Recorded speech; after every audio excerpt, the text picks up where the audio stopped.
A vertical file supplements the library's reference books. It includes things like newspaper clippings, brochures, correspondence, programs, and/or photographs on a specific topic.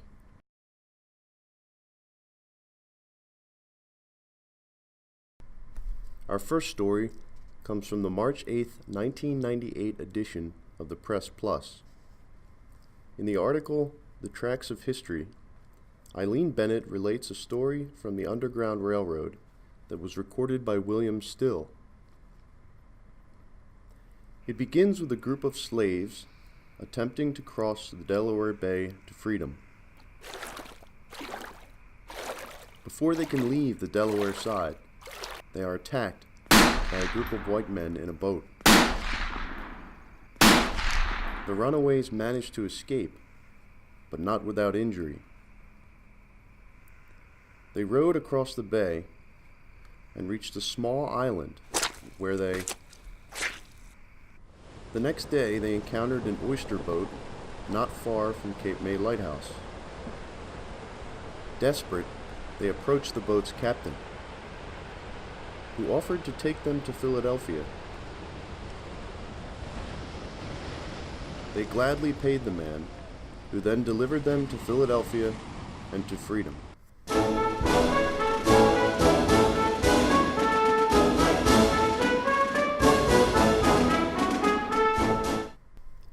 This next account is drawn from the June 1975 issue of the Cape May County Magazine of History and Genealogy. In an article titled Cape May and the Underground Railroad, Walter Measday writes of Sam Nixon, a runaway slave who was marooned on Cape Island on his way to freedom. Sam was the slave of Dr. C. Martin, a dentist from Norfolk, Virginia.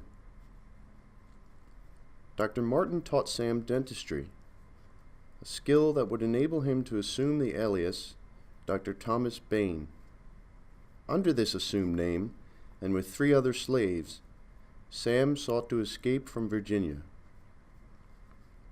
As the story goes, a storm forced the captain of the ship to unload Sam's group on Cape Island. From Cape May, the group made their way to Salem, where they found refuge at an Underground Railroad station. The station's agent, Abigail Goodwin, was skeptical of Sam's alias, but sent him and the other freedom seekers on to William Still. Still arranged for Sam, alias Dr. Thomas Bain, to settle in New Bedford, Massachusetts, where he had success as a dentist and eventually a member of city council. Our last story is compiled from several sources in the vertical file. They include the June 1975 issue of the Cape May County Magazine of History and Genealogy, the Philadelphia Inquirer, an article focused on the remembrances of a local African American, and the June 2016 issue of Cape May Magazine.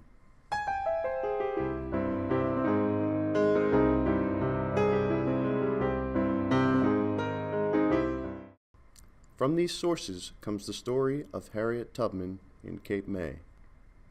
After her escape from slavery in Maryland, Tubman settled in Philadelphia. To support herself, she spent summers between 1848 and 1852 working in Cape May hotels. Due to her runaway status and the presence of vacationing Southerners, it's likely that she worked under an assumed name. The all-black hotel staffs at that time also helped her to remain undetected.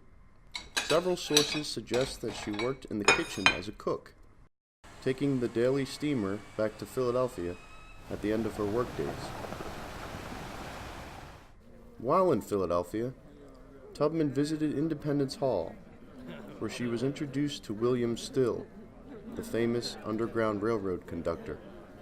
Still convinced Tubman to join the cause of the Underground Railroad as a conductor. From that point on, she used a portion of the money she made in Cape May to pay for rescue trips to Maryland and the Eastern Shore. Tubman returned to the Eastern Shore 13 times, to the land she called Egypt. Over the years, she directly led at least 70 people to freedom. She gave another 50 or more instructions that allowed them to find their way north.